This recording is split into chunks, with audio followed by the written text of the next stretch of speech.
agus fàilte bhlá ormh go trí seascad an programach BBC Alba dal go crea spórs na ban an h-Alba agus na sáte ar fallh cuiteach. Tá sin leis program fiice sa gear rain, agus ha córta ring gomór a bhí thuirisiú goh scéalach gan na boranich ingantach an is spórs na Alba. Is me Iona Ballantyne agus ha mí tolatíir ra go bhfuil cluicheadair Glasgow City agus fochan ghoirid ar scúra chluich ar son Alba, Leanne Crichton callrooms in stiùidio.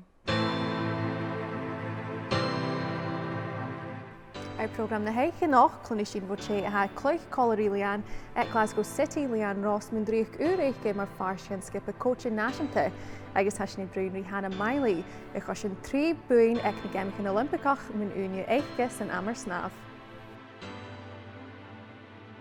Leanne, welcome to 360. Thank you. Now you have just retired from international football, but we'll talk about that later in the programme. But I suppose let's go back to the start and how did you get involved? I think just being a kid growing up in the East End of Glasgow really was where the love of football came from. I think the more I was told that you couldn't play and you shouldn't play just drove me on even more. I play, I've got an older brother who's 2.5 years older than me, and my younger brother is 7 years younger, but we just always played football, like every minute of every day. My first memories would be just going to kind of football coaching twice a week, Monday, Wednesdays, and I was consumed by it. I just loved it, lived for it.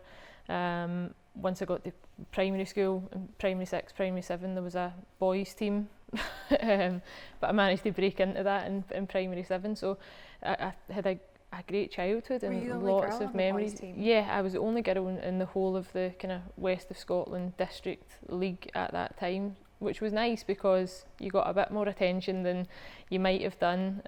I always remember there being kind of snippets in the newspaper of the games and the local newspaper, and there would always be kind of bulletins that would come around to school and stuff, so it was nice. You felt a bit special even though you were being singled out, but it was incredible. The boys just treated me as a teammate.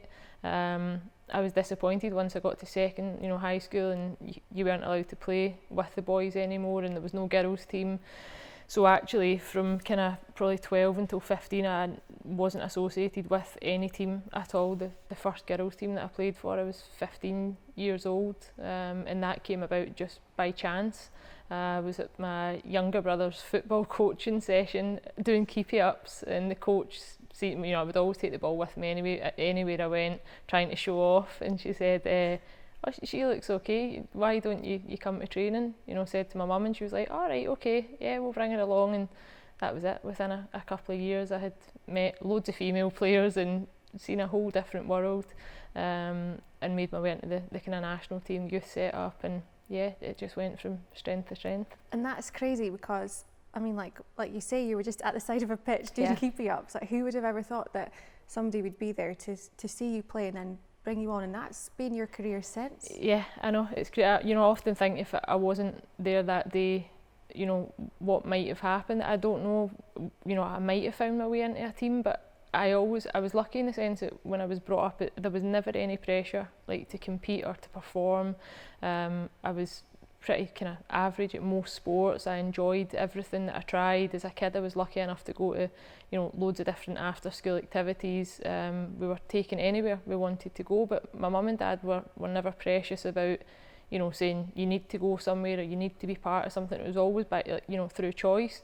So I'm just glad that I was there that day, and Carol Wilson it was at Cumbernauld that spotted me and brought me along, and it was ironic because once I got there I realised that there was almost a whole different world that I had missed out on. Loads of the girls had represented the Scottish schools and had been part of things that basically just where I was brought up, those opportunities were never brought to light. So yeah, it was fate, it was meant to be. Well, that's the thing, because so many amazing players, like yourself included, have started off at Cumbernauld Cosmos. Yeah.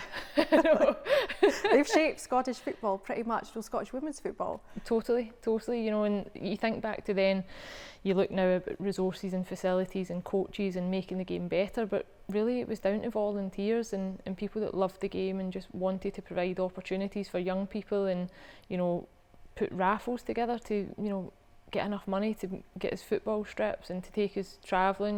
We went away to tournaments and stuff. It was just incredible. I couldn't believe that I had missed out on and so much before that, and you know, there was opportunities there that had obviously passed me by, and I had just been unfortunate enough, you know, but I always look back now and I'm so thankful, because I probably played more with the boys and, you know, my brother and his friends, and I developed, you know, different parts of my game. So by the point that I actually stepped into the girls and women's game at 15 years old, I was in a good place, and you know, I had developed the way that it was meant to be. And from there you went on to play around the SWPL, a couple of spells at Glasgow City. You're also down south at Notts County. Tell us kind of about that. Yeah, so it started off initially when I stepped up to the senior game. I went to Whitehill Welfare, which is a team based in Edinburgh, and the reason I went there was because the group of players that I played with at under 19s national team level, a lot of the girls were from Edinburgh, and that was a team that they were going to play for. And I knew that Glasgow City at that time had a really strong team, because the year before players like Suzanne Lappin had stepped up and they had all went to Glasgow City, and I kind of thought I might go there and not play, and the strength and depth of the league wasn't that great, in the sense that you don't want to just train all week and not play. So my friends went to Whitehill, and I said, listen, I'll go there and play as well. I would rather, you know, train with you guys all week and have fun. So that was what I did. Then I had a short spell at Glasgow City.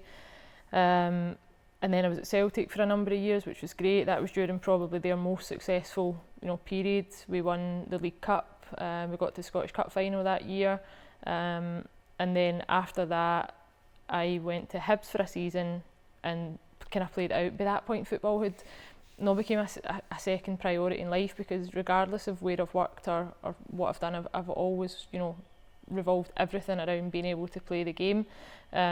But I had just probably taken a different path, and you know, things had fizzled out. I was just training a couple of nights a week, and the following season, you know, Glasgow City came and said, listen, you know, Eddie Vlecki Black picked up the phone, and I was almost shocked, because I hadn't seen the potential in me that season. A couple of players were moving on, and almost that was where it really all got very serious, and things changed, you know, for the better. So 2011 I went back to Glasgow City and had an incredible spell.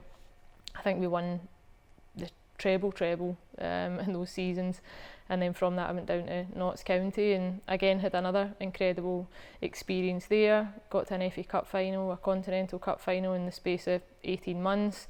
Had an incredible house of flatmates and had just the best time. And unfortunately the club was liquidated, and from then, you know, Glasgow City picked up the phone again and brought me home, and I've been there ever since. Wow, it's amazing. Well, we will come back to more of your career shortly, because it's so good to hear from. Okay. Handag Ghoirid, Geamaichean Oilimpigeach an bang an cluicheadair na Leanne Ross, agus císe bhíad BBC Alba. Be co-chluicheadair amal os chionn skippe, Stuart McLaren, as Shelley Caird dreuchd like chuideigin bliana sa chai. Rihef mar farshin skippe coache, be chuideigin bheil Geamaichean co-chluicheadair Glasgow City, Leanne Ross.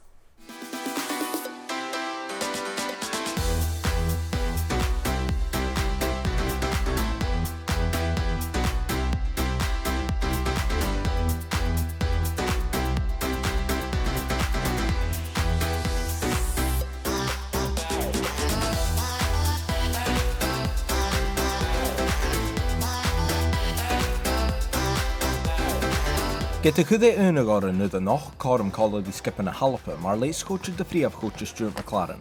A skipper Glasgow City, Leanne Ross, and Dockers give it a hound Cluinnidh and skip a nation to Taichi, I toshik a hopper coachy. Yeah, I hope so, but I think it all comes down to the opportunities that you're offered. So I've been working for a few years now, off and on, with the under-17s under Polly McDonald, so I've been really appreciative of that experience.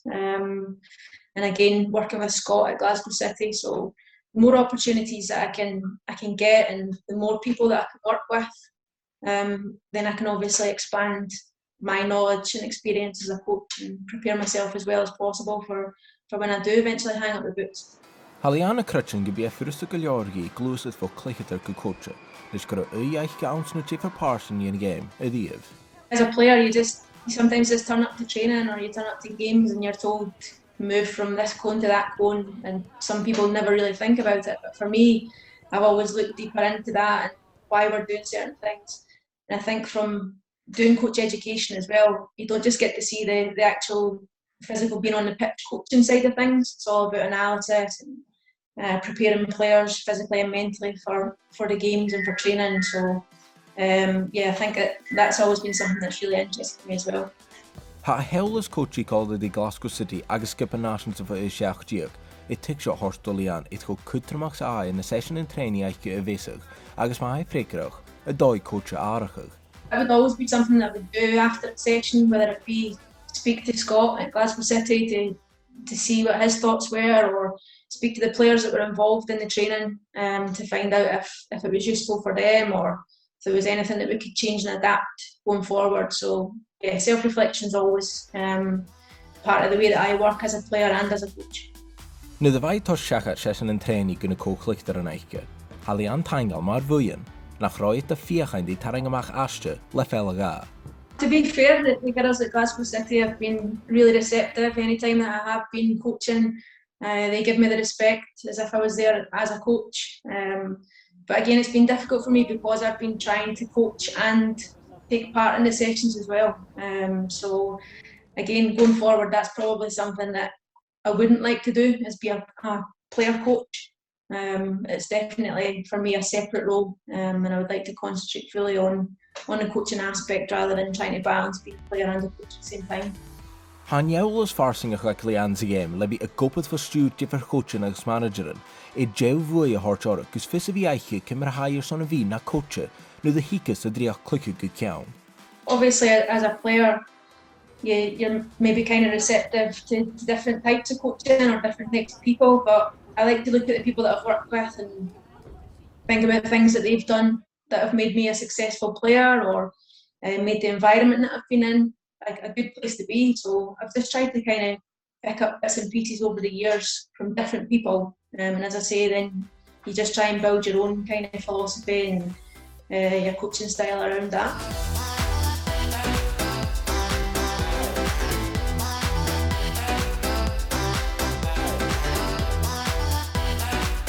Is í atáircha dreuchd coachach, ha Leanne Crichton gur a hada I bhí gomór I dreuchd chluiche, agus a gráid dudamh ag amanan a bhí máchal agus taingal na háte fás tachars an game na ban. Not really stood back and watched it, I've just been immersed in it. So you tend to sit back now and think, wow, we've gone from training twice a week to now we're in every single day with our clubs. We've got this professional setup, we've got all these support staff that provide us with everything that we need, and you just kind of look back and think how lucky that you are. So for me, the younger players that are coming through now, I hope that they never have to kind of experience what we have gone through over the past couple of decades to get us to where we are at the moment. Leanne is somebody who you know very well. You've played with her for a number of years. Can you tell us a bit more about her as a player and as a person? She's incredible, to be honest, and I don't say that lightly. You know, she's been a good friend of mine and teammate for a long time. We've developed probably our personalities together. You know, we've developed as footballers together, and we've developed that friendship. But ultimately, she's a winner. You know, and you can hear that, the way she speaks and the way she thinks about the game and the way she thinks about life and the way she conducts herself. You know, everything that she does is about winning. It's about making other people better. Don't get me wrong, we've had our moments over the years because with that mentality of always striving to be the best, you know, that needs to be delivered in the correct manner, and we've certainly been known as a pair to be two of the grumpiest people in football, so that's a tag that we actually carry gracefully, you know, and as friends we welcome that. But I'm really excited to see what the next step beyond football is going to be for her, because we've come through the journey together. We went through our B licence back in 2017, and as she mentioned, you know, in that interview, she's had a lot of experience with the youth teams and she's been in at Glasgow City, and that's often funny because, you know, it's hard to take her seriously as it is. Then when she comes in to coach, of course we give her that respect, but she has a teammate at the end of the day, and she sets the standard, you know, so you don't ever want to let her down. But no, she's incredible. She's been a fantastic captain. You she continues to do that, and I agree with what she says. It's a really difficult role to balance, being a player and a coach, and that often doesn't work. So I would like to see her play for a little bit longer, but I'm excited to see her coaching journey develop. Her setup with the Scotland squad now, is that a role that she was kind of deserving of for quite a long time? I think it's an opportunity that's certainly been there. I do believe that there has to be a transition for players coming out of the game, and certainly there's a lot of value to be had. Not to say that players like Leanne would be the best coaches, because it's difficult. You've not had years of experience being on the pitch delivering sessions, because ultimately you've been a player that's played at the top end of the game for so long. But I do think there's so much value in having, a pair of eyes and brain and mindset that Leanne's got, and it's maybe came a bit sooner than she had thought, the way things have developed over the last number of months, but it's certainly an opportunity that I hope she will grab with both hands, and I know the girls in the team will be more than receptive of everything that she brings. Well, she'll understand the players in the team as well, having played with them and been around you all for so long. Yeah, and there'll be some players there that she'll know really well, and there'll be other players that she won't know anything about, and that'll be healthy for the group, because it's hard a lot of the time if you do know people and you do have those premeditated thoughts about how things might go, but she'll be really impressed with the group that's there, because they are super talented and they're very respectful. They want to win, they want to get to that tournament, that we've failed recently to do, and certainly Leanne going in with the desire that she's got will lift those standards. You mentioned just before then that the two of you were known as do the grumpiest in Scottish football, correct, which I don't believe, but what will her coaching style be like? Well, it'll be interesting. She's very calm in terms of the way she delivers the sessions. Anything she's delivered at Glasgow City, it's always been very constructive. She speaks to the players very respectfully. She tries to then take that step where she's not a teammate and she has a coach, but that's a fine line, and you need to get that balance right, because as a player, what you don't want is somebody that you then judge and go, she thinks she's better than us and she's trying to tell us what to do, because women can be like that, players can be like that. But she's balanced it, just fine, and I think it'll be interesting to see that transition, because as a player, she's very fiery, she's very outspoken, and she's very direct, and I don't think a lot of the time in coaching that's a style that players now especially receive. So I think she'll develop and she'll evolve, but what an opportunity. She's there with Stuart and the group and the girls this week, and I think even that will be a nice change for her to see what it's like at that level and in that environment, because it has been a while since she's been part of it. Have you heard from her about how she's getting on and how things are going? I touched base with her just before she was heading off to meet up with the group, and we chatted over some things, and we ran through what the opportunity would be and how it's come about. But ultimately, I back her 100%, and she knows that. I won't bother her too much when she's away. I might just try and get a wee insight into what the team might be like, and how things have been. But certainly, it's a great opportunity, and I'm excited to hear about it when she comes back. Oh, brilliant. Well, best of luck to Leanne, definitely, for sure, coming up. Absolutely. As sin dul Cluinnidh fod sé ar skipper bhreatain a riachtacha ag 3 Geamaichean Oilimpigeach agus thar dá-bhain á a bhuanach dh'Alba ag Geamaichean Oilimpigeach. Seo scéalach spórs Hannah Miley.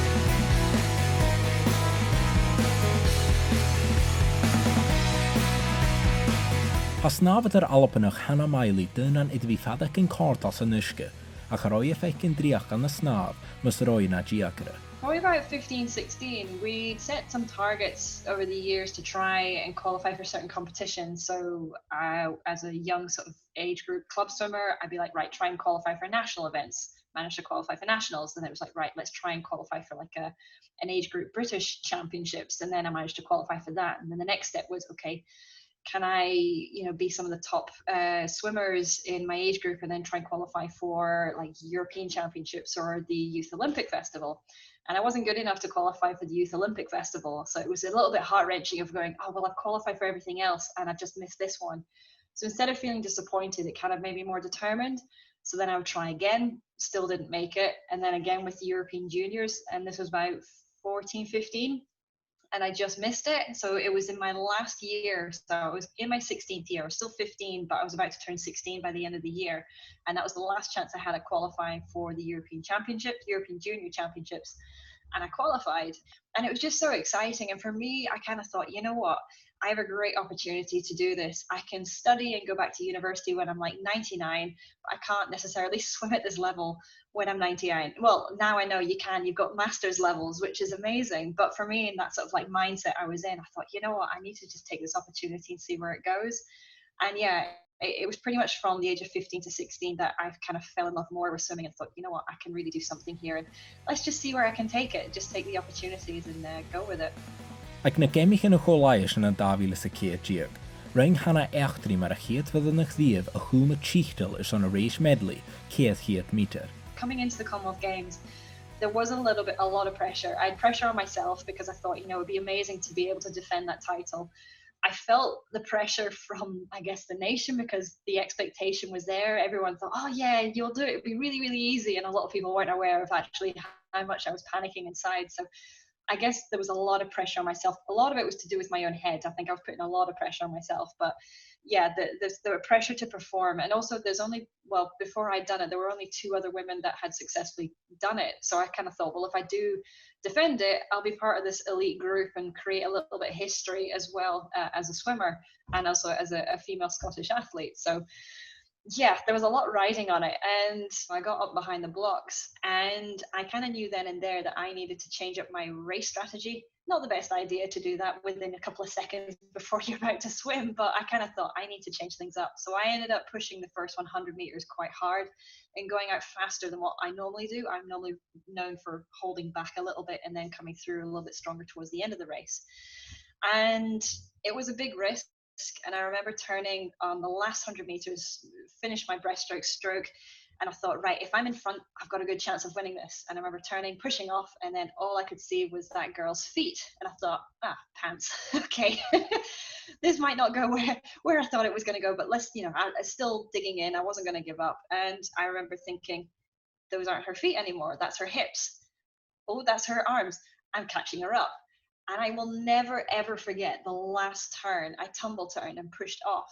And I think I must have turned just ahead of Amy by like a couple of hundredths of a second. And the noise the venue created, I could hear it underwater. And normally you're pretty deaf when you're swimming because the noise of the water is just so loud that you don't tend to hear much. But I could hear crystal clear the sound of the stadium as I pushed off underwater. And I was in so much pain on that last 50, but that in itself just carried me home. That just whole moment was just a huge swell of emotions, and standing on the podium to then hear the national anthem and see my family at the end as well. There was a lot just that came in for that one moment. It wasn't so much just winning the gold. It was I was able to achieve something that I thought I put a lot of pressure on myself and got through it.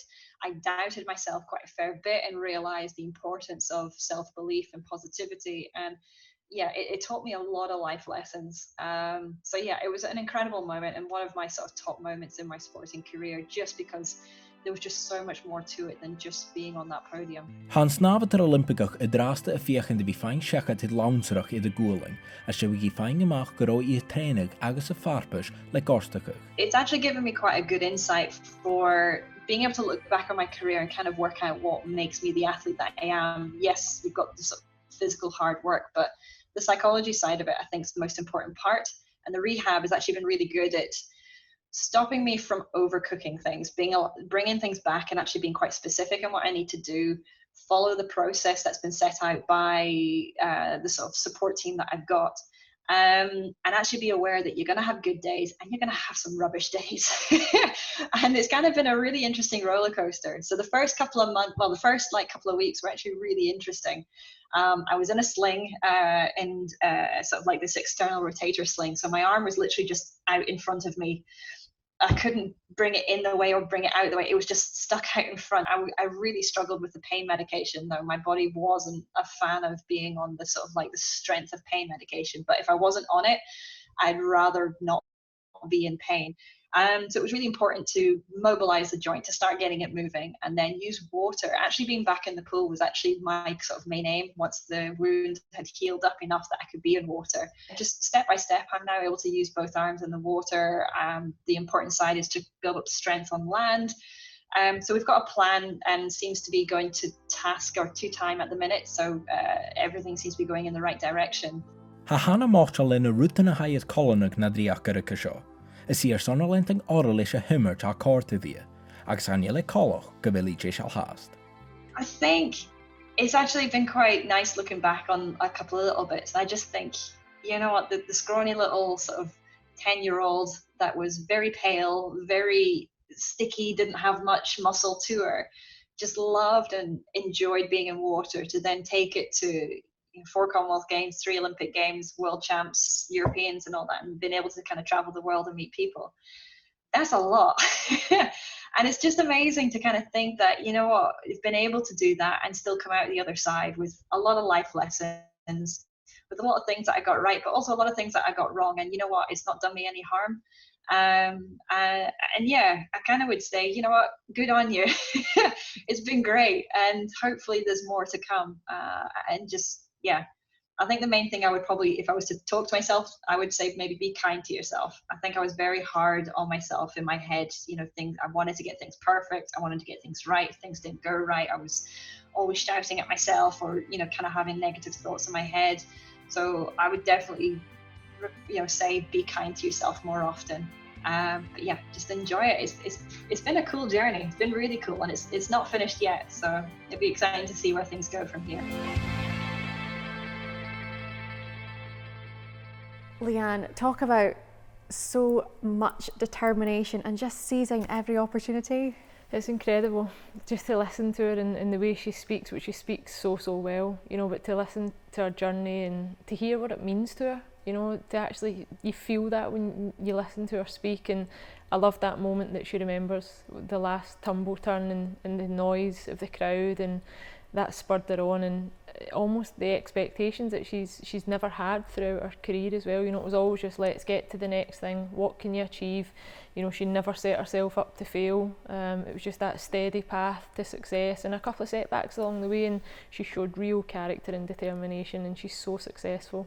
Well, that's what I was going to say. Just hearing her talk about the Commonwealth Games and, like you say, the last tumble, that gave me goosebumps. And that's the thing with sport, as she was saying again, like the national anthem, the win, her family being there, hearing the crowd. I mean, sport does give incredible memories. Absolutely. And you know what, in those moments you forget about the hard work, you forget about the sleepless nights, you forget about the 6 a.m. alarm calls, or maybe in Hannah's case 3 a.m. alarm calls, because I know what swimmers are like, and the dedication to their sport. All of that goes out the window, and that's when you realise just what it means, you know, and to have your family there and to share those moments, it's just incredible. You know, it's so motivational just listening to her speak, and as you say, the goosebumps as well. It's fantastic. You know, what a role model. Well, you'll know yourself the dedication and the mental strength that's required to keep going when you do kind of have these setbacks and knockbacks, and the hard work that it takes to kind of get to the top. That's it, and it's almost part of the process, you know, and part of the journey. Even injuries, you know, everything I believe happens for a reason, and it's how you deal with it in that moment. Hannah, I think she's 31 years old just now. She could look at that as a negative, and you know, she could feel like, you know, is my career coming to an end, or see it in a different way. But she's looking at it as an opportunity to refocus, to regroup, to have some time out, to get herself back into the water, you know, in better condition than she was when she came out. And that's when you know that's a true athlete, you know, and that's the hard work and determination that it takes to get to the top. But to stay there once you get there is the toughest part. And we did hear from Hannah at the end there. It was kind of a lovely wee tribute to her career of past, about if she was saying to her younger self, be kind to yourself. I mean, what would you say to your younger self? I would agree with that, you know, because you're your own worst critic in sport. Nobody really ever needs to tell you how poor you've performed, or you could have done better, or you should train harder. Deep down, you know exactly what you should be doing, you know, and if you can see others and you look about you, you can see that example. But I would agree, you know, to be kind, we all need to be kind, to ourselves, because ultimately it doesn't matter whether you go on to have the success that Hannah's had in her career, or you're, you know, a recreational swimmer that swims your entire life and you just love it. As long as you're happy and that journey makes you happy, then that's the most important. Brilliant. Well, definitely we will all be kinder to ourselves. Absolutely. Maar ha fissacin lig lianki dreuchd yn ghoirid mar cluicheadair eadar-nàiseanta a sé céir Cluinnidh seachad is dh'Alba is trí tal. Mr. Cluinnidh barach bhuipa magéin sin seosúlar chuideigin na talachúí ar son Albba. Go little. Leanne Ross a gear, Geamaichean Oilimpigeach a little Leanne the goch and a line is good. Kind of fast the cool shot caught him. That a tail is on Albba. Leanne Crichton should have a ditch in the farm. Ach ba sin a rias ma yen Lisa Evans in the ball. For snocks the pretty dash show. Ball of a show like chionn. I guess Crichton it in the stadium, maar a pachor and a co-chluicheadair me and a path. Yeah, I guess a good creach and a nerve. Even maar cluicheadair, you know, Ross, 3-2, ha, ghoirid leig, Glasgow Crichton. I guess they're kind of fall away, so should have stayed. Co-chluicheadair on Albba. Boom, Leanne Crichton at all. I guess then you get to the cleanest guard out of in for more support the girls in the. And you should fuse the new the rain has. I guess Albba, Chef, and you only thought you have. To the passage in, got Puchtus, got Bullocks. Maar jullie houden plistico, Leanne Crichton, zoals en zo, maar tegen cluicheadair en chionn, heel erg vader. Leanne, you can just see the delight in your face from those goals. That must bring back so many happy memories. I think it's more the shock, Iona, if I'm being honest, that the ball's actually hit the back of the net. As you'll have noticed that with the 2 goals, it wasn't my thing to be scoring. Was it shock? Yeah. No, but it's such a nice feeling. It is. I do take a lot of pride in normally being the player that kind of backs up play and breaks up the attacks and sets people on their way to scoring goals. But when you do get your name on the score sheet, and especially at the national team, it's very special. Well, 72 caps, you've been involved for so long. I mean, what made you finally come to that decision for retirement? Yeah, listen, it's been a fruitful journey. You know, it's not always been plain sailing at certain moments. I made my debut back in 2006. I had a couple of caps around that time, and then just due to work commitments and just being a young person, you know, that at that time there was no money in the game. You know, anything that you managed to do, it was unpaid leave you had to take to go and play for the national team. It was all just very difficult, you know. So I took a step back and I spoke to Anna, who was the manager at that time, and I just says, listen, I don't think I'm in a position that I can really commit. And she I wouldn't say she was okay with it, but she understood and she respected that decision. And to be brought back in again in 2013, when Anna, you know, was still in charge, and that was really when my international career took off. And I think since then I've only missed 1 camp through injury, which was just literally 1 camp at the beginning of the year, a friendly match. Other than that, I've been fit and available for every game, and you know, I've been part of that journey. We've had some, you know, ultimate lows, but we've had some incredible highs. And when I look back now, it's just, I'm so thankful for the memories. I'm so grateful for the people that I've met, the coaches that I've worked with, you know, and I'm sure that I'll for many years keep them in the archive and bring them out every now and again. Just like we saw there. Yeah.